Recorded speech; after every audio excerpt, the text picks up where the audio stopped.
اور یہ اللہ کا بہت بڑا فضل ہے، ہمیں اس پر اللہ کا شکر ادا کرنا چاہیے کہ اللہ نے ہمیں رمضان سے پہلے رمضان کی تیاری کرنے کے طریقے کے متعلق سننے کی توفیق عطا فرمائی۔ ظاہر ہے جو حضرات بھی جوائن ہوئے ہیں ان کے اندر یہ خواہش ہے کہ ہم کس طریقے سے اپنے آنے والے رمضان کو زیادہ سے زیادہ بہتر بنا سکیں، اور کس طریقے سے آنے والے رمضان میں ہم اللہ کو زیادہ سے زیادہ راضی کر سکیں۔ تو یہ توفیق ملنا، یہی اللہ کی خوشنودی اور اس کی رضامندی کا پہلا اسٹیپ ہے کہ آپ کو اللہ نے یہ توفیق دی ہے، ہمیں اللہ نے یہ توفیق دی ہے۔ اب اس توفیق کا صحیح استعمال کر کے ہم کس طریقے سے اللہ رب العالمین کو راضی کرنے والے بن جائیں، اور رمضان کے صحیح اہمیت، اس کی جو اصل ہمیں جس طرح قدر کرنی چاہیے اس طرح قدر کرنے والے بن جائیں۔ تو جو میرا ٹاپک ہے وہ ہے ویلکمنگ رمضان، کہ ہم رمضان کا استقبال کس طرح کریں۔ ہم دیکھتے ہیں معاشرے میں کہ رمضان کے استقبال کرنے کے مختلف طریقے ہوتے ہیں، مختلف پروگرامز منعقد کیے جاتے ہیں، مختلف سیمینارز ہوتے ہیں، اور مختلف جو ہے تقریریں ہوتی ہیں، ورکشاپ جو ہم کر رہے ہیں، یہ بھی ایک طریقہ ہے۔ البتہ یہ جو سارے طریقے ہیں یہ رمضان کے استقبال کرنے کا اصل طریقہ نہیں ہے، بلکہ یہ ذریعہ ہے کہ اس ذریعے کے واسطے سے ہم یہ جان سکیں کہ استقبال رمضان کس طریقے سے ہونا چاہیے۔ رمضان کو ویلکم ہم اس ورکشاپ سے نہیں کر رہے ہیں، رمضان کا استقبال ہم تقریروں کے ذریعے یا پروگرامز کے ذریعے نہیں کرتے ہیں۔ سلف صالحین، اللہ کے رسول صلی اللہ علیہ وسلم اور صحابہ کرام نے جس طریقے سے رمضان المبارک کا استقبال کیا ہے، اس طریقے کو جاننے کے لیے اس ورکشاپ کو منعقد کیا گیا ہے۔ تو ہم نے ورکشاپ کو جوائن کر لیا تو اس کا یہ مطلب نہیں کہ ہم نے رمضان کا استقبال کر لیا، رمضان کا استقبال کرنا ابھی باقی ہے۔ تو رمضان کا استقبال اللہ کے رسول صلی اللہ علیہ وسلم اور صحابہ کرام کس طرح فرمایا کرتے تھے، اسے ہمیں جاننا ہے۔ آپ کو معلوم ہونا چاہیے کہ اللہ کے رسول صلی اللہ علیہ وعلی آلہ وصحبہ وسلم شعبان کے مہینے سے ہی رمضان کی تیاریاں شروع کر دیتے تھے۔ حضرت عائشہ رضی اللہ عنہا فرماتی ہیں کہ اللہ کے نبی صلی اللہ علیہ وسلم جتنے زیادہ نفلی روزے شعبان کے مہینے میں رکھا کرتے تھے، اتنے زیادہ نفلی روزے کسی اور مہینے میں نہیں رکھتے تھے۔ اتنا اہتمام ابھی سے ہوتا تھا۔ حضرت اسامہ بن زید رضی اللہ عنہ نے اللہ کے رسول صلی اللہ علیہ وسلم سے یہ سوال کر لیا کہ یا رسول اللہ صلی اللہ علیہ وسلم، کیا مسئلہ ہے کہ ہم آپ کو دیکھتے ہیں کہ آپ شعبان کے مہینے میں بڑی کثرت کے ساتھ روزے رکھتے ہیں؟ تو اللہ کے نبی صلی اللہ علیہ وسلم نے اس کے پیچھے جو وجہ تھی، جو ریزن تھی، وہ آپ صلی اللہ علیہ وسلم نے بیان فرمایا۔ وہ کیا اللہ کے نبی صلی اللہ علیہ وسلم نے کون سی بات ارشاد فرمائی؟ آپ صلی اللہ علیہ وسلم نے فرمایا کہ دیکھو، شعبان کا مہینہ رجب اور رمضان کے درمیان کا مہینہ ہے، بیچ کا مہینہ ہے۔ رمضان اور رجب اور رمضان کے درمیان شعبان ہے، اس کے بیچ میں شعبان ہے، اور یہ ایک ایسا مہینہ ہے جس میں اکثر لوگ غافل رہتے ہیں، لوگ اکثر غفلت میں رہتے ہیں، اور یہ ایک ایسا مہینہ ہے جس میں پورے سال کے اعمال، جو گڈ ڈیڈز یا کوئی بھی ڈیڈز، برے ڈیڈز ہوں یا اچھے ڈیڈز ہوں، انسانوں کے اعمال، انسانوں کے ڈیڈز اللہ رب العالمین کے سامنے پیش کیے جاتے ہیں۔ تو مجھے یہ بات پسند ہے کہ میرے اعمال، میرے ڈیڈز اللہ کے نبی اللہ رب العالمین کے پاس اس حال میں پیش کیے جائیں کہ میں روزے سے رہوں۔ تو آپ صلی اللہ علیہ وسلم نے اس میں شعبان کی اہمیت بھی بیان کر دی، اور یہ بھی بیان کر دیا کہ رمضان کی تیاری ہمیں شعبان سے ہی شروع کر دینی ہے۔ تو آپ صلی اللہ علیہ وسلم روزے بھی رکھنا شروع کر دیتے اور عبادات بھی کثرت سے کرتے۔ کیوں؟ کیونکہ ظاہر ہے رمضان کا ایک ایک منٹ بڑا قیمتی ہے۔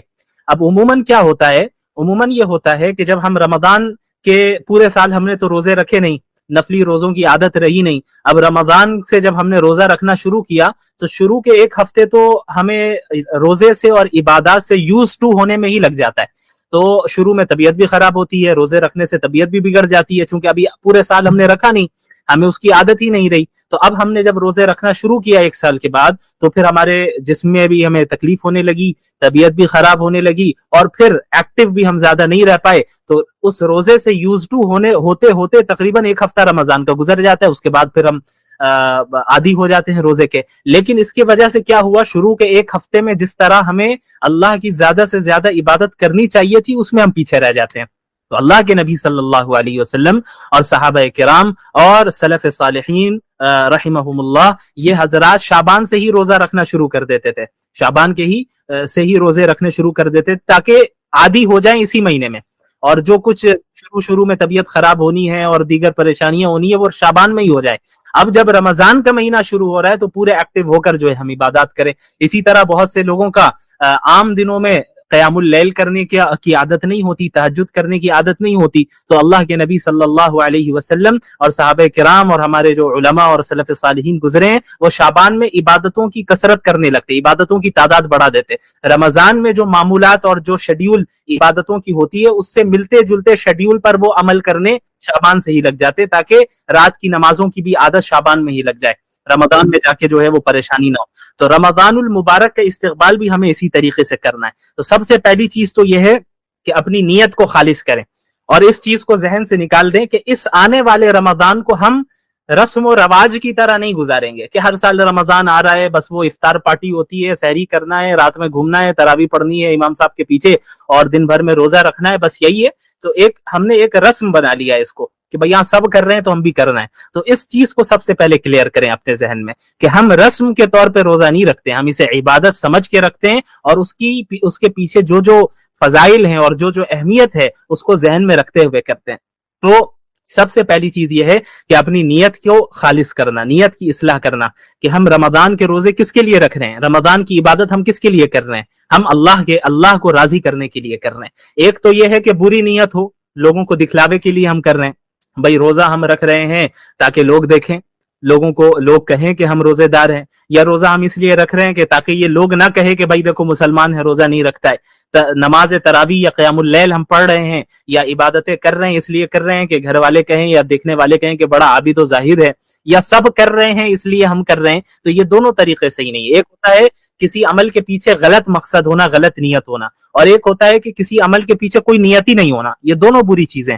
نیت کا نہ ہونا، بس چونکہ سب کر رہے ہیں تو ہم بھی کر رہے ہیں، یہ کوئی اچھی نیت نہیں ہے، یہ کوئی اچھا طریقہ نہیں ہے کہ بس آپ نے لوگوں کو دیکھ کر جو ہے فالو کرنا شروع کر دیا اور اس کی جو اہمیت ہے اس کو اپنے ذہن میں مستحضر نہیں کیا، اس کو اپنے ذہن میں پریزنٹ نہیں رکھا.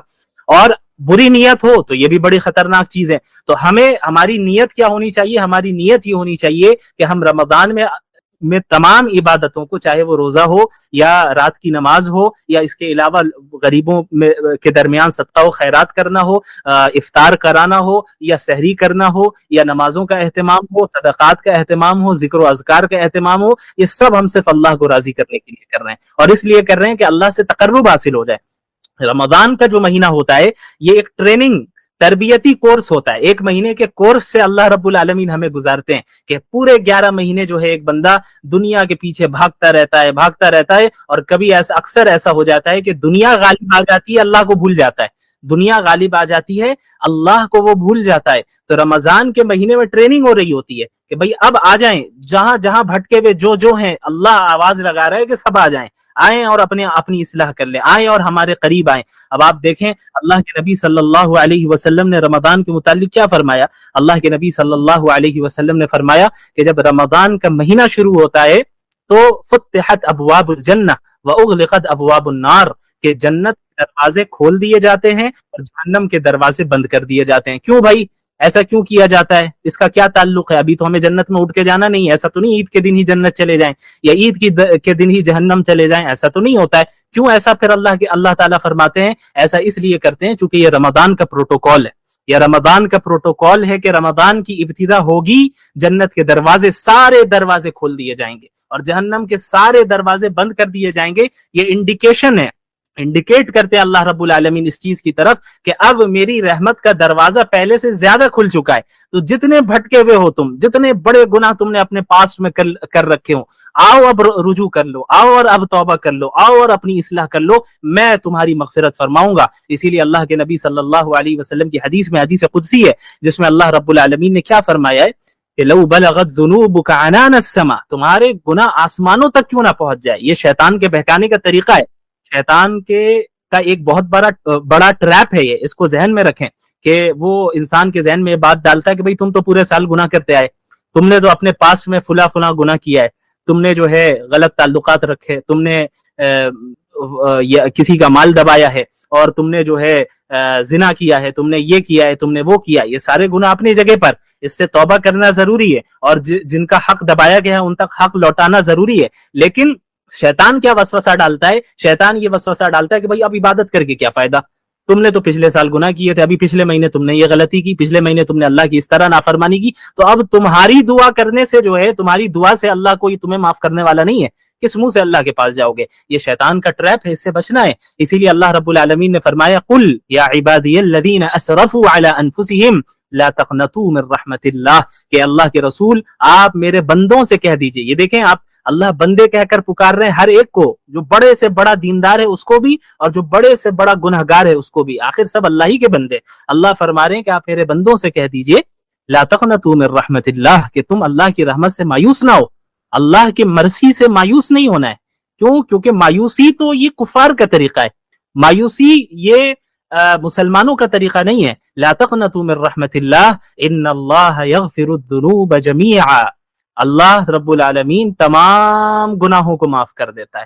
انہ هو الغفور الرحیم، یقیناً اللہ رب العالمین بار بار معاف کرنے والا اور بار بار رحم کرنے والا ہے۔ ایک انسان سے گناہ ہو جائے وہ توبہ کرے، توبہ کا دروازہ موت تک کھلا ہے ہم سب کے لیے۔ اللہ کے نبی صلی اللہ علیہ وسلم نے فرمایا کل بنی آدم خطاؤون وخیر الخطائین التوابون، کہ تمام انسان گناہگار ہیں، تمام انسان گناہگار ہیں، اور سب سے بہترین گناہگار وہ ہے جو بار بار توبہ کرے، بار بار اللہ کی طرف رجوع کرے۔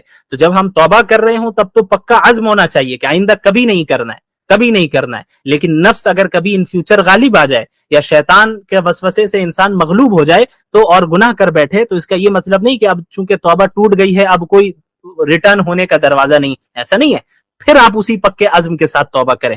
تو رمضان کے مہینے کا استقبال ہمیں توبہ کے ذریعے کرنا ہے، اپنی نیت کی درستگی کے ذریعے کرنا ہے، اس میں اخلاص پیدا کر کے کرنا ہے کہ ہم جو کام کرنے کے لیے جا رہے ہیں وہ اللہ رب العالمین کے لیے ہی کرنے جا رہے ہیں۔ اور رمضان میں یاد رکھیے صرف روزہ اور تراویح یہی دو عمل نہیں ہے، اس کے علاوہ بھی بہت سے کام ہیں جو آپ کو اور ہمیں رمضان میں کرنا ہے۔ مثلا لوگوں کی مدد کرنا، صدقہ و خیرات دینا، صرف زکوٰۃ دینا نہیں، صدقہ عام نفلی صدقات۔ اللہ کے رسول صلی اللہ علیہ وسلم کے بارے میں صحابہ نے فرمایا کہ وہ رمضان میں اتنے زیادہ سخی ہو جاتے تھے، عام دنوں کے مقابلے میں اللہ کے نبی صلی اللہ علیہ وسلم رمضان میں بہت زیادہ سخی ہوتے، اتنے سخی ہوتے جیسے ایک تیز ہوا کی طرح سخی ہو جاتے۔ تیز ہوا چلتی ہے تو کیا ہوتا ہے، راستے میں جتنے لوگ موجود ہیں سب کو ہوا لگتی ہے نا، ایسا تو نہیں کہ کسی کو ہوا لگ رہی ہے اور کسی کو نہیں۔ تو اللہ کے نبی صلی اللہ علیہ وسلم کی سخاوت اسی تیز ہوا کی طرح رمضان میں ہو جاتی کہ جو سامنے آ رہا ہے ہر ایک کے ساتھ سخاوت کا معاملہ کر رہے ہیں، جتنی استطاعت ہے، جتنی مدد کر سکتے ہیں کرتے ہیں۔ کبھی کوانٹٹی کو کے اوپر فوکس نہ کیجیے، آپ کی استطاعت 1 روپے دینے کی ہے وہ دیجیے۔ سخاوت کوانٹٹی سے طے نہیں ہوتی، سخاوت اس سے طے ہوتی ہے کہ آپ کی جتنی استطاعت ہے اس کے مقابلے میں آپ کتنی خوش دلی کے ساتھ کتنا زیادہ دے رہے ہیں اپنی استطاعت کے بقدر۔ تو لوگوں کی مدد کرنا، غربا مساکین کی مدد کرنا، اس کے علاوہ جو ہے مدارس کے طلبہ ہیں، مدارس سے آتے ہیں، چاروں طرف سے سفراء آتے ہیں جو مدارس کے لیے ڈونیشن لیتے ہیں، ان کی مدد کرنا، ان کے ساتھ بدتمیزی نہیں کرنا۔ دیکھا جاتا ہے کہ ان سفراء کے ساتھ بدتمیزی کی جاتی ہے، لوگ سمجھتے ہیں اپنی جیب بھرنے آ رہے ہیں۔ بھائی وہ مولانا جو مدرسے سے آئے ہیں وہ اپنی جیب بھرنے نہیں آتے ہیں، بلکہ آپ پر احسان کر رہے ہیں کہ آپ کی زکوٰۃ کو صحیح جگہ پہ لگاتے ہیں۔ وہ کیا ہمارے اور آپ کے اندر اتنی صلاحیت ہے، اتنا گٹس ہے کہ ہم راستے میں نکلیں اور صحیح مستحق زکوٰۃ کو تلاش کریں؟ ہمیں آتا ہی نہیں ہے، پتہ ہی نہیں ہے کون مستحق ہے اور کیا ہے۔ وہ ہمارے گھر میں آ رہے ہیں، ڈور ٹو ڈور سروس دے رہے ہیں، وہ اس سے بڑی چیز اور کیا چاہیے، اور اللہ کے لیے دے رہے ہیں۔ آپ کے پیسے کو وہ صحیح جگہ پہ لگاتے ہیں، جہاں زکوٰۃ کا مصرف ہے وہاں پہ لگاتے ہیں۔ اس کے علاوہ بھی آپ کو دیگر جگہوں پہ خرچ کرنا ہے۔ تو سب سے پہلی چیز تو یہ ہے کہ اپنی نیت کو خالص کریں، اور اس چیز کو ذہن سے نکال دیں کہ اس آنے والے رمضان کو ہم رسم و رواج کی طرح نہیں گزاریں گے کہ ہر سال رمضان آ رہا ہے، بس وہ افطار پارٹی ہوتی ہے، سحری کرنا ہے، رات میں گھومنا ہے، تراویح پڑھنی ہے امام صاحب کے پیچھے اور دن بھر میں روزہ رکھنا ہے، بس یہی ہے۔ تو ہم نے ایک رسم بنا لیا ہے اس کو کہ بھئی یہاں سب کر رہے ہیں تو ہم بھی کرنا ہے۔ تو اس چیز کو سب سے پہلے کلیئر کریں اپنے ذہن میں کہ ہم رسم کے طور پہ روزہ نہیں رکھتے، ہم اسے عبادت سمجھ کے رکھتے ہیں، اور اس کے پیچھے جو فضائل ہیں اور جو اہمیت ہے اس کو ذہن میں رکھتے ہوئے کرتے ہیں۔ تو سب سے پہلی چیز یہ ہے کہ اپنی نیت کو خالص کرنا، نیت کی اصلاح کرنا کہ ہم رمضان کے روزے کس کے لیے رکھ رہے ہیں، رمضان کی عبادت ہم کس کے لیے کر رہے ہیں، ہم اللہ کو راضی کرنے کے لیے کر رہے ہیں۔ ایک تو یہ ہے کہ بری نیت ہو، لوگوں کو دکھلاوے کے لیے ہم کر رہے ہیں، بھئی روزہ ہم رکھ رہے ہیں تاکہ لوگ دیکھیں، لوگ کہیں کہ ہم روزے دار ہیں، یا روزہ ہم اس لیے رکھ رہے ہیں کہ تاکہ یہ لوگ نہ کہے کہ بھائی دیکھو مسلمان ہے روزہ نہیں رکھتا ہے، نماز تراویح یا قیام اللیل ہم پڑھ رہے ہیں یا عبادتیں کر رہے ہیں اس لیے کر رہے ہیں کہ گھر والے کہیں یا دیکھنے والے کہیں کہ بڑا عابد و زاہد ہے، یا سب کر رہے ہیں اس لیے ہم کر رہے ہیں، تو یہ دونوں طریقے صحیح نہیں۔ ایک ہوتا ہے کسی عمل کے پیچھے غلط مقصد ہونا، غلط نیت ہونا، اور ایک ہوتا ہے کہ کسی عمل کے پیچھے کوئی نیت ہی نہیں ہونا۔ یہ دونوں بری چیزیں، نیت کا نہ ہونا، بس چونکہ سب کر رہے ہیں تو ہم بھی کر رہے ہیں، یہ کوئی اچھی نیت نہیں ہے، یہ کوئی اچھا طریقہ نہیں ہے کہ بس آپ نے لوگوں کو دیکھ کر جو ہے فالو کرنا شروع کر دیا، اور اس کی جو اہمیت ہے اس کو اپنے ذہن میں مستحضر نہیں کیا، اس کو اپنے ذہن میں پریزنٹ نہیں رکھا، اور بری نیت ہو تو یہ بھی بڑی خطرناک چیز ہے۔ تو ہماری نیت کیا ہونی چاہیے؟ ہماری نیت یہ ہونی چاہیے کہ ہم رمضان میں تمام عبادتوں کو، چاہے وہ روزہ ہو یا رات کی نماز ہو یا اس کے علاوہ غریبوں کے درمیان صدقہ و خیرات کرنا ہو، افطار کرانا ہو یا سحری کرنا ہو یا نمازوں کا اہتمام ہو، صدقات کا اہتمام ہو، ذکر و اذکار کا اہتمام ہو، یہ سب ہم صرف اللہ کو راضی کرنے کے لیے کر رہے ہیں، اور اس لیے کر رہے ہیں کہ اللہ سے تقرب حاصل ہو جائے۔ رمضان کا جو مہینہ ہوتا ہے یہ ایک ٹریننگ، تربیتی کورس ہوتا ہے، ایک مہینے کے کورس سے اللہ رب العالمین ہمیں گزارتے ہیں کہ پورے 11 مہینے جو ہے ایک بندہ دنیا کے پیچھے بھاگتا رہتا ہے، اور کبھی اکثر ایسا ہو جاتا ہے کہ دنیا غالب آ جاتی ہے، اللہ کو بھول جاتا ہے، دنیا غالب آ جاتی ہے، اللہ کو وہ بھول جاتا ہے۔ تو رمضان کے مہینے میں ٹریننگ ہو رہی ہوتی ہے کہ بھئی اب آ جائیں، جہاں بھٹکے ہوئے جو ہیں، اللہ آواز لگا رہا ہے کہ سب آئیں اور اپنی اصلاح کر لیں، آئیں اور ہمارے قریب آئیں۔ اب آپ دیکھیں اللہ کے نبی صلی اللہ علیہ وسلم نے رمضان کے متعلق کیا فرمایا؟ اللہ کے نبی صلی اللہ علیہ وسلم نے فرمایا کہ جب رمضان کا مہینہ شروع ہوتا ہے تو فتحت ابواب الجنہ واغلقت ابواب النار، کہ جنت کے دروازے کھول دیے جاتے ہیں اور جہنم کے دروازے بند کر دیے جاتے ہیں۔ کیوں بھائی ایسا کیوں کیا جاتا ہے؟ اس کا کیا تعلق ہے؟ ابھی تو ہمیں جنت میں اٹھ کے جانا نہیں ہے، ایسا تو نہیں عید کے دن ہی جنت چلے جائیں یا عید کے دن ہی جہنم چلے جائیں، ایسا تو نہیں ہوتا ہے۔ کیوں ایسا پھر اللہ تعالیٰ فرماتے ہیں؟ ایسا اس لیے کرتے ہیں چونکہ یہ رمضان کا پروٹوکول ہے، یہ رمضان کا پروٹوکول ہے کہ رمضان کی ابتدا ہوگی، جنت کے سارے دروازے کھول دیے جائیں گے اور جہنم کے سارے دروازے بند کر دیے جائیں گے۔ یہ انڈیکیشن ہے، انڈیکیٹ کرتے ہیں اللہ رب العالمین اس چیز کی طرف کہ اب میری رحمت کا دروازہ پہلے سے زیادہ کھل چکا ہے۔ تو جتنے بھٹکے ہوئے ہو تم، جتنے بڑے گناہ تم نے اپنے پاسٹ میں کر رکھے ہوں، آؤ اب رجوع کر لو، آؤ اور اب توبہ کر لو، آؤ اور اپنی اصلاح کر لو، میں تمہاری مغفرت فرماؤں گا۔ اسی لیے اللہ کے نبی صلی اللہ علیہ وسلم کی حدیث میں، حدیث قدسی ہے، جس میں اللہ رب العالمین نے کیا فرمایا ہے کہ لو بلغت ذنوبک عنان السماء، تمہارے گناہ آسمانوں تک کیوں نہ پہنچ جائے۔ یہ شیطان کے بہکانے کا طریقہ ہے، شیطان کا ایک بہت بڑا ٹریپ ہے یہ، اس کو ذہن میں رکھیں کہ وہ انسان کے ذہن میں بات ڈالتا ہے کہ بھئی تم تو پورے سال گناہ کرتے آئے، تم نے جو اپنے پاسٹ میں فلاں گناہ کیا ہے، تم نے جو ہے غلط تعلقات رکھے، تم نے کسی کا مال دبایا ہے، اور تم نے جو ہے زنا کیا ہے، تم نے یہ کیا ہے، تم نے وہ کیا، یہ سارے گناہ اپنی جگہ پر، اس سے توبہ کرنا ضروری ہے، اور جن کا حق دبایا گیا ہے ان تک حق لوٹانا ضروری ہے۔ لیکن شیطان کیا وسوسہ ڈالتا ہے؟ شیطان یہ وسوسہ ڈالتا ہے کہ بھائی اب عبادت کر کے کیا فائدہ، تم نے تو پچھلے سال گناہ کیے تھے، ابھی پچھلے مہینے تم نے یہ غلطی کی، پچھلے مہینے تم نے اللہ کی اس طرح نافرمانی کی،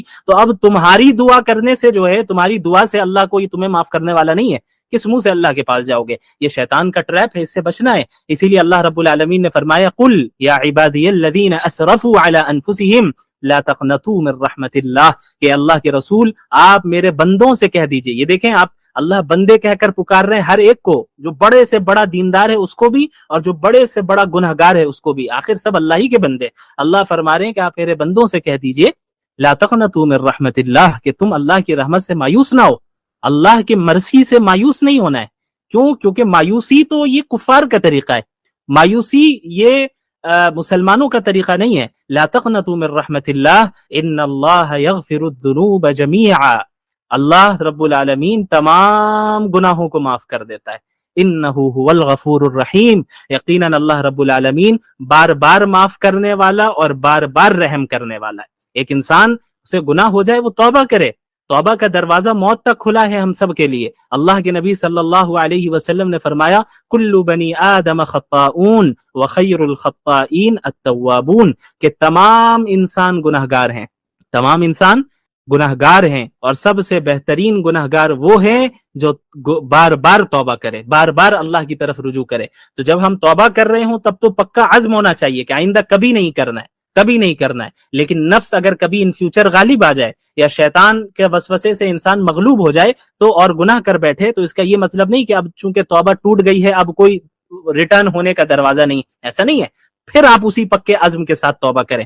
تو رمضان کے مہینے کا استقبال ہمیں توبہ کے ذریعے کرنا ہے، اپنی نیت کی درستگی کے ذریعے کرنا ہے، اس میں اخلاص پیدا کر کے کرنا ہے کہ ہم جو کام کرنے کے لیے جا رہے ہیں وہ اللہ رب العالمین کے لیے ہی کرنے جا رہے ہیں۔ اور اسی طرح اللہ کے نبی صلی اللہ علیہ وسلم نے رمضان میں جو ہے روزوں کی جو اہمیت ہے اسے بھی بیان کیا۔ روزہ کیوں رکھتے ہیں؟ قرآن کریم میں اللہ نے کیا فرمایا ہے؟ یا ایھا الذین آمنوا کتب علیکم الصیام کما کتب علی الذین من قبلکم لعلکم تتقون، کہ اے ایمان والو تم پر روزے اس لیے فرض کیے گئے ہیں جیسے تم سے پہلے کے لوگوں پر فرض کیے گئے تھے، اور اس لیے فرض کیے گئے ہیں تاکہ تم متقی ہو جاؤ، تقوی والے ہو جاؤ۔ تو روزے کا مقصد باڈی فٹنس نہیں ہے، روزے کا مقصد کیا ہے؟ تقوی حاصل کرنا ہے۔ بعض لوگ سائنٹیفک بینیفٹس کو روزے کا مقصد قرار دیتے ہیں، یہ غلط بات ہے۔ ابھی آپ جو ہے وہ ڈائٹری اینڈ سلیپنگ ہیبٹس کے اوپر بھی جو ڈاکٹر صاحبہ آئیں گی وہ گفتگو کریں گی، تو سائنٹیفک بینیفٹ بھی ہو سکتا ہے بعض بتائیں، تو اسے بھی اچھے سے سننا ہے، لیکن یہ یاد رکھنا ہے کہ وہ سائنٹیفک اور میڈیکل بینیفٹس روزے کا مقصد نہیں ہے، وہ روزے کے فائدے ہیں، سیکنڈری درجے کی چیزیں ہیں۔ وہ اصل مقصد کیا ہے روزے کا؟ عبادات کا اصل مقصد کیا ہے؟ اللہ کو راضی کرنا اور تقوی حاصل کرنا۔ تقوی کہتے کسے ہیں؟ حضرت عمر بن خطاب رضی اللہ عنہ نے ایک مرتبہ حضرت عبداللہ بن مسعود رضی اللہ عنہ سے سوال کیا کہ بتائیں آپ کے تقوی کسے کہتے ہیں؟ تو حضرت عبداللہ بن مسعود رضی اللہ عنہ نے فرمایا کہ اے امیر المومنین، کیا آپ نے کبھی ایسے راستے سے گزرے ہیں کہ چاروں طرف یا دونوں طرف سے دھاردار جو ہے درخت یا جو ہے وہ پیڑ پودے ہوں کانٹے والے، جس میں چاروں طرف سے کانٹے لگے ہوں اور بیچ میں راستہ بالکل پتلا ہو؟ تو حضرت عمر بن خطاب رضی اللہ عنہ نے فرمایا کہ ہاں، ایسے راستے سے ایک مرتبہ گزرنا ہوا ہے۔ تو عبداللہ بن مسعود رضی اللہ عنہ نے حضرت عمر بن خطاب رضی اللہ عنہ سے فرمایا کہ تو بتائیں آپ پھر اس راستے سے کیسے گزرے تھے؟ تو حضرت عمر رضی اللہ عنہ نے فرمایا کہ میں نے اپنے ہاتھ کو اور اپنے کپڑوں کو، اپنے دامن کو، اپنے آستین کو سمیٹ لیا اور بالکل سیدھے راستے سے آگے نکل گیا۔ حضرت عبداللہ بن مسعود نے فرمایا کہ بس یہی تقوی ہے کہ آپ کے معاشرے میں آپ جہاں رہ رہے ہیں چاروں طرف سے گناہ کے کانٹے اور فتنوں کے کانٹے موجود ہیں، آپ اپنی دنیا کو سمیٹ لیں، اپنے آپ کو سمیٹ لیں، ان فتنوں سے نہ اپنی آستین کو پھنسائیں، نہ اپنے دامن کو پھنسائیں، نہ اپنے ہاتھ کو، نہ اپنے جسم کے کسی حصے کو پھنسائیں، اپنے آپ کو سمیٹ کر بس صراط مستقیم پر سیدھا چلتے چلے جائیں، یہی تقوی ہے۔ یعنی اللہ کا لحاظ رکھنا، اللہ کا لحاظ رکھنا، گناہوں سے اپنے آپ کو دور رکھنا، یہ جو ہے تقوی ہے۔ اور روزے کا مقصد ہی یہ ہے۔ روزے میں کیا ہوتا ہے؟ ایک انسان حلال چیزوں سے بھی رکتا ہے اللہ کے حکم سے۔ اب آپ بتائیے ایک گلاس پانی جو آپ پیتے ہیں، ابھی افطار کے لیے دسترخوان آپ نے بچھا دیا، فروٹس لگا دیے، پکوڑے لگا دیے اور سموسے آپ نے لگا لیے، پانی اور روح افزا اور ساری چیزیں رکھ لی آپ نے اپنے ساتھ، پانی موجود ہے، اس ایک گلاس ہے جس میں وہ پانی ہے جسے آپ کو پینا ہے، لیکن ابھی مغرب کا وقت نہیں ہوا ہے، تو ابھی آپ کے لیے وہی پانی پینا جائز نہیں ہے، حرام ہے۔ لیکن جیسے ہی مغرب کا وقت ہوگا تو وہی پانی پینا، وہی پانی جو اسی گلاس میں رکھا ہے وہی آپ کے لیے جائز ہو جائے گا، بلکہ ضروری ہو جائے گا، کیونکہ آپ کو روزہ بھی ٹائم پہ کھولنا ہے۔ تو یہ آخر کیا مسئلہ ہے؟ پانی تو وہی ہے، کوئی الگ پانی تو نہیں ہے، وہ پانی جو ابھی 1 منٹ پہلے جس کو پینا جائز نہیں تھا، اب 1 منٹ کے بعد اس کو پینا جائز ہو گیا، بلکہ ضروری ہو گیا۔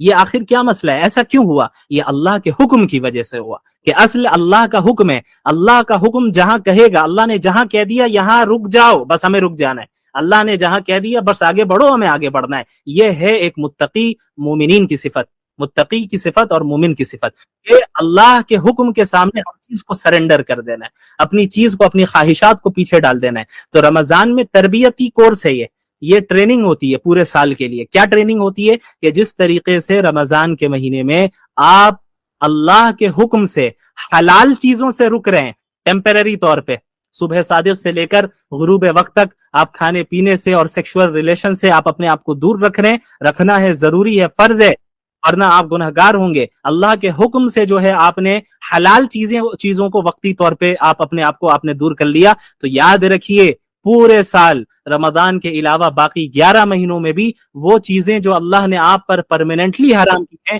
اللہ کے حکم کے پیش نظر اس سے بھی دور رہنا ہے۔ یہ ہے ٹریننگ، رمضان کا اصل مقصد یہ ہے۔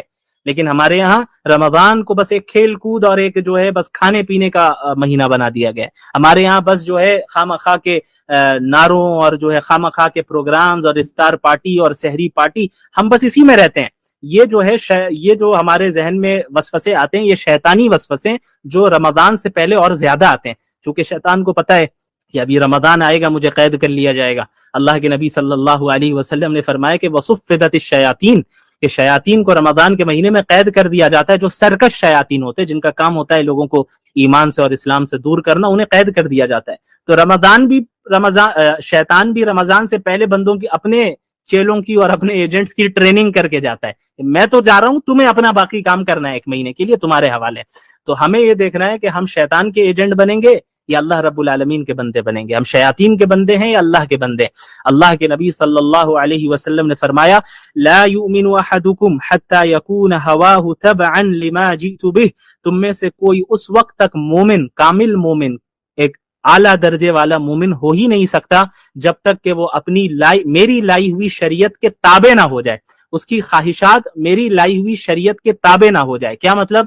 کہ ایک اللہ کے نبی صلی اللہ علیہ وسلم نے فرمایا کہ ایک انسان اس وقت تک اعلیٰ درجے کا مومن ہو نہیں سکتا جب تک کہ اس کے ڈیزائرز کتاب و سنت کے موافق اور اس کے مطابق نہ ہو جائے.